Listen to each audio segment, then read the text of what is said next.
നമസ്കാരം. മലയാളി വാർത്തയിലേക്ക് സ്വാഗതം. ഇറാനിൽ ഇസ്രയേൽ വ്യോമാക്രമണം നടത്തിയതിന് പിന്നാലെ പശ്ചിമേഷ്യയിൽ വീണ്ടും യുദ്ധഭീതി ഉയരുകയാണ്. ഇറാന് നേരെ നടന്ന ഇസ്രയേൽ വ്യോമാക്രമണത്തെ അറബ് രാജ്യങ്ങൾ അപലപിച്ചു. മറ്റു രാജ്യങ്ങൾക്ക് തടയുവാൻ സാധിക്കാത്ത വിധത്തിലുള്ള വ്യാപ്തിയിലേക്ക് ആക്രമണം പോകുമെന്ന രീതിയിലുള്ള റിപ്പോർട്ടുകളാണ് ഇപ്പോൾ പുറത്തുവരുന്നത്. ഇതിനിടെ ഇറാന്റെ തിരിച്ചടിയും ഉണ്ടായിരിക്കുകയാണ്. നൂറുകണക്കിന് ഡ്രോണുകൾ ഇറാൻ വർഷിച്ചതായി ഇസ്രയേൽ സൈനിക വക്താവ് വ്യക്തമാക്കിയിട്ടുണ്ട്. ഇറാന്റെ തിരിച്ചടി ഇസ്രയേലിൽ മാത്രം പരിമിതപ്പെടുമോ എന്നതാണ് ഇപ്പോൾ ഉയർന്ന ഏറ്റവും പ്രധാനപ്പെട്ട ചോദ്യം. തങ്ങൾക്കെതിരെ ഏത് ആക്രമണം വരികയാണെങ്കിലും അതിന് പിന്നിൽ ഇസ്രയേൽ മാത്രമായിരിക്കില്ലെന്നും അമേരിക്ക കൂടി ഉണ്ടാകുമെന്നും ഇറാന്റെ പരമോന്നത സൈനിക നേതൃത്വം വ്യക്തമാക്കിയിരുന്നു. അതുകൊണ്ട് തന്നെ ഗൾഫ് മേഖല ഉൾപ്പെടെയുള്ള അമേരിക്കൻ താവളങ്ങൾ ആക്രമിക്കുക എന്നതും തങ്ങളുടെ പ്രഖ്യാപിത ലക്ഷ്യങ്ങളായിരിക്കുമെന്ന് ഇറാൻ വ്യക്തമാക്കിയിട്ടുണ്ട്. US ഇറാൻ ആണവ ചർച്ചയ്ക്ക് മസ്കത്ത് വേദിയാകാനിരിക്കെയാണ് ഇറാന്റെ തിരിച്ചടി ഉണ്ടായത്. സൈനിക ആണവ കേന്ദ്രങ്ങളെ ലക്ഷ്യമിട്ട് ഇസ്രയേൽ നടത്തിയ ആക്രമണത്തിൽ ഇറാന്റെ നിരവധി പ്രമുഖ ആണവ ശാസ്ത്രജ്ഞരാണ് കൊല്ലപ്പെട്ടത്. ഇറാൻ അറ്റോമിക് എനർജി ഓർഗനൈസേഷൻ തലവനായ ഫെറെയുദ്ദീൻ അബ്ബാസി, മുഹമ്മദ് മഹ്ദി എന്നിവരടക്കം 6 ഇറാനിയൻ ആണവ ശാസ്ത്രജ്ഞർ കൊല്ലപ്പെട്ടതായി അന്താരാഷ്ട്ര മാധ്യമങ്ങൾ റിപ്പോർട്ട് ചെയ്തു. അക്കാദമിക് രംഗത്തെ പ്രമുഖർ, ആണവ മേഖലയിൽ ഗവേഷണം നടത്തിക്കൊണ്ടിരിക്കുന്നവർ ഇവരെല്ലാമാണ് ഇസ്രയേൽ തെരഞ്ഞുപിടിച്ച് കൊലപ്പെടുത്തിയിരിക്കുന്നത്.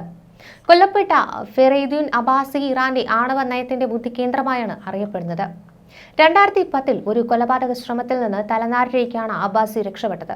എന്നാൽ വെള്ളിയാഴ്ച രാവിലെ ഇസ്രയേൽ നടത്തിയ വ്യോമാക്രമണത്തിൽ ഫെറെയുദ്ദീൻ അബ്ബാസി കൊല്ലപ്പെടുകയായിരുന്നു. നേരത്തെ ഇറാനിൽ നിരവധി ആണവ ശാസ്ത്രജ്ഞരെ ഇസ്രയേൽ കൊന്നിട്ടുണ്ടെങ്കിലും അതിന്റെ ഉത്തരവാദിത്വം ഏറ്റെടുത്തിരുന്നില്ല. ഇത്തവണ ഇറാനിൽ നടത്തിയ ആക്രമണത്തിന്റെ ഉത്തരവാദിത്വം ഇസ്രയേൽ പ്രധാനമന്ത്രി ബെഞ്ചമിൻ നെതന്യാഹു ഏറ്റെടുക്കുകയായിരുന്നു. ആക്രമണം നിർത്തിയിട്ടില്ലെന്നും ദിവസങ്ങളോളം തുടരുമെന്നുമാണ് നെതന്യാഹു മുന്നറിയിപ്പ് നൽകിയിട്ടുള്ളത്. ഇസ്രയേൽ ആക്രമണത്തിൽ ഇറാൻ പരമോന്നത നേതാവ് അയത്തുള്ള അലി ഖമേനിയുടെ ഉപദേശകൻ അലി ഷംഖാനിയും കൊല്ലപ്പെട്ടു. വീട് തകർത്ത് ഷംഖാനിയെ കൊലപ്പെടുത്തിയതായാണ് ഇസ്രയേൽ പറയുന്നത്. അമേരിക്കയുമായുള്ള ആണവ ചർച്ചകൾക്ക് നേതൃത്വം നൽകിയ ജനറലാണ് കൊല്ലപ്പെട്ടിരിക്കുന്നത്. ഇസ്രയേലിന്റെ ആക്രമണം ഇറാനിൽ കനത്ത ആഘാതമാണ് സൃഷ്ടിച്ചത്. ഇസ്രയേലിന്റെ നേരെ ഇറാനും തിരിച്ചടി തുടങ്ങിയിട്ടുണ്ട്. ഇസ്രയേൽ ലക്ഷ്യമാക്കി ഇറാൻ നൂറുകണക്കിന് ഡ്രോണുകൾ വർഷിച്ചതായാണ് അന്താരാഷ്ട്ര മാധ്യമങ്ങൾ റിപ്പോർട്ട് ചെയ്യുന്നത്. കഴിഞ്ഞ മണിക്കൂറിനുള്ളിൽ ഇറാൻ ഇസ്രയേലിലേക്ക് 100-ലധികം ഡ്രോണുകൾ വിക്ഷേപിച്ചതായി IDF വക്താവ് എഫി ഡെഫ്രിൻ വാർത്താ സമ്മേളനത്തിൽ അറിയിച്ചു. എന്നാൽ ഈ ഡ്രോണുകളെല്ലാം പ്രതിരോധിച്ചു എന്നാണ് ഇസ്രയേലിന്റെ വാദം. ഇസ്രയേലിന്റെ ആക്രമണത്തിന് കനത്ത തിരിച്ചടി നൽകുമെന്നാണ് ഇറാൻ പരമോന്നത നേതാവ് അയത്തുള്ള അലി ഖമേനി പറഞ്ഞതായി വാർത്താ ഏജൻസിയായ IRNA റിപ്പോർട്ട് ചെയ്യുന്നത്. കൈപ്പേറിയതും വേദനാജനകവുമായ തിരിച്ചടിക്ക് ഇസ്രയേൽ കാത്തിരിക്കണമെന്നായിരുന്നു മുന്നറിയിപ്പ്. ഇറാനിന്റെ പ്രത്യാക്രമണം ഉടൻ ഉണ്ടാകുമെന്നും കരുതിയിരിക്കണമെന്നും രാജ്യത്തുടനീളം ഇസ്രയേലും മുന്നറിയിപ്പ് നൽകിയിരിക്കുന്നു. നിർദ്ദേശത്തിന് പിന്നാലെ പ്രധാനപ്പെട്ട ഇസ്രയേൽ മേധാവികളെല്ലാം ബങ്കറുകളിലേക്ക് മാറിയിട്ടുണ്ട്. ഏതു സമയത്തും ആക്രമണം ഉണ്ടാകുമെന്നും കരുതിയിരിക്കണമെന്നും ജനങ്ങൾക്ക് മുന്നറിയിപ്പ് നൽകി.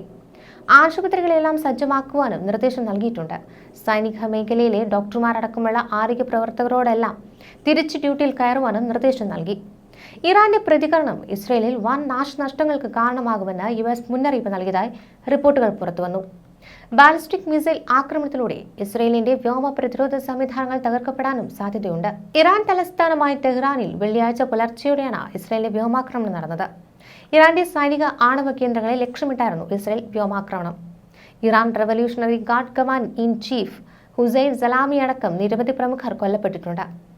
ഇറാനിയൻ സൈന്യത്തിന്റെ deputy commander general Gholam Ali Rashid, ഇറാന്റെ 2 പ്രമുഖ ആണവ ശാസ്ത്രജ്ഞരായ ഫെറെയ്ദൂൻ അബ്ബാസി, മുഹമ്മദ് മഹ്ദി എന്നിവരും കൊല്ലപ്പെട്ടതായി സ്റ്റേറ്റ് TV റിപ്പോർട്ട് ചെയ്തു. ആക്രമണത്തിൽ നിരവധി സാധാരണക്കാർക്കും ജീവൻ നഷ്ടപ്പെട്ടിട്ടുണ്ട്. കൊല്ലപ്പെട്ടവരിൽ നിരവധി സ്ത്രീകളും കുട്ടികളും ഉൾപ്പെട്ടിട്ടുണ്ടെന്നും റിപ്പോർട്ടുകളുണ്ട്. തലസ്ഥാനമായ ടെഹ്റാനിലാണ് ഇസ്രയേൽ കനത്ത ആക്രമണം നടത്തിയിരിക്കുന്നത്. ഇറാന് നേർക്ക് ആക്രമണം തുടങ്ങിയതായി ഇസ്രയേൽ അറിയിച്ചിരുന്നു. നിരവധി ഇടങ്ങളിൽ യുദ്ധവിമാനങ്ങൾ ബോംബിട്ടതായാണ് റിപ്പോർട്ടുകൾ പുറത്തുവരുന്നത്. സംഘർഷ സാഹചര്യത്തിൽ അമേരിക്ക കടുത്ത ജാഗ്രതാ നിർദ്ദേശങ്ങൾ നൽകിയിരുന്നു. ആക്രമണ സാധ്യതയുടെ പശ്ചാത്തലത്തിൽ ഇറാഖിലെ ചില ജീവനക്കാരെ ഒഴിപ്പിക്കുവാനും പെന്റഗൺ അനുമതി നൽകിയിട്ടുണ്ട്. മിഡിൽ ഈസ്റ്റിൽ നിന്നും സൈനിക കുടുംബാംഗങ്ങൾക്ക് പിന്മാറാനുള്ള അനുമതിയും പെന്റഗൺ നൽകി. മേഖലയിലുടനീളം സൈനിക സംഘർഷ സാധ്യത ഉയർന്ന പശ്ചാത്തലത്തിലാണ് സുരക്ഷാ മുൻകരുതലുകൾ കൂടുതൽ ശക്തമാക്കുന്നതെന്നാണ് വാഷിംഗ്ടൺ പോസ്റ്റ് റിപ്പോർട്ട് വിശദമാക്കുന്നത്. US ഇറാൻ ആണവ ചർച്ച നടക്കാനിരിക്കെയാണ് ഇസ്രയേലിന്റെ ആക്രമണം ഉണ്ടായത്. ഞായറാഴ്ച ഒമാനിൽ വെച്ചാണ് അമേരിക്കയും ഇറാനും തമ്മിൽ ആണവ പദ്ധതിയെക്കുറിച്ചുള്ള ചർച്ചകൾ നടക്കാനിരുന്നത്.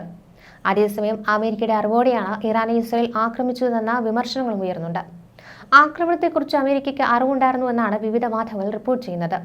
ഇതിന്റെ ഭാഗമായി വിവിധ US എംബസികൾക്ക് അമേരിക്ക മുന്നറിയിപ്പ് നൽകിയിരുന്നു.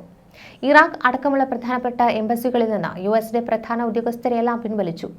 അതേസമയം ഇറാൻ തിരിച്ചടിച്ചാൽ ഇസ്രയേലിനെ സഹായിക്കുമെന്ന് അമേരിക്കൻ പ്രസിഡന്റ് ട്രംപ് പ്രഖ്യാപിച്ചു കഴിഞ്ഞു. ഇറാന്റെ സൈനിക ആണവ കേന്ദ്രങ്ങളെ ലക്ഷ്യമിട്ടായിരുന്നു ഇസ്രയേൽ വ്യോമാക്രമണം നടത്തിയത്. 5 ഘട്ടങ്ങളായാണ് ആക്രമണം ഉണ്ടായത്.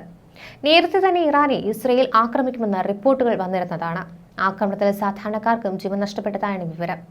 ടെഹ്റാനും ചുറ്റുമുള്ള പ്രദേശത്തെ സൈനിക കേന്ദ്രങ്ങളും ഇറാന്റെ ടെഹ്റാന്റെ തെക്ക് ഭാഗത്തുള്ള നദാൻസ്, തബ്രിസ്, ഇസ്ഫഹാൻ, അറാഖ്, കിർമാൻഷാ തുടങ്ങിയ പ്രദേശങ്ങളാണ് പ്രധാനമായും ഇസ്രയേലിന്റെ ആക്രമണങ്ങൾ നടന്നിട്ടുള്ളത്.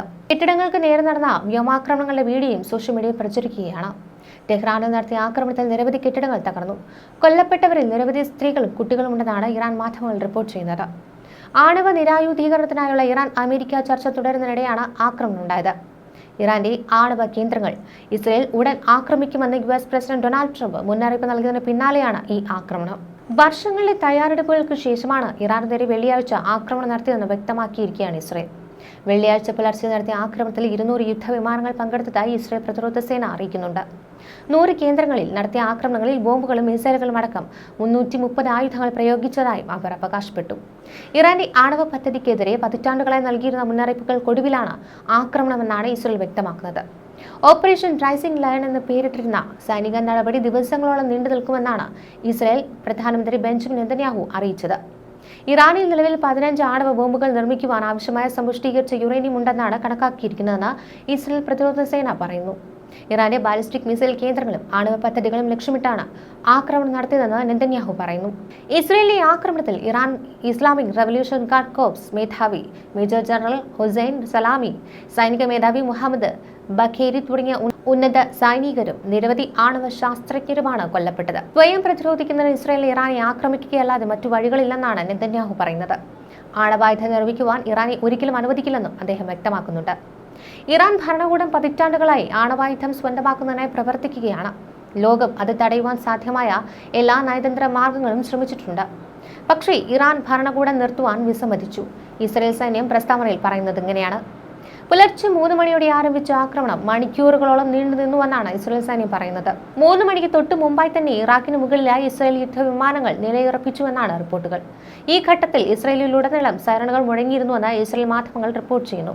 ഒരു വലിയ ആക്രമണം നടക്കുന്നുണ്ടെന്നും ഇറാനിൽ നിന്നുള്ള പ്രത്യാക്രമണം പ്രതീക്ഷിക്കുന്നുണ്ടെന്നും ഇസ്രയേലികളുടെ ഫോണുകളിൽ മുന്നറിയിപ്പുകൾ ലഭിച്ചിരുന്നു.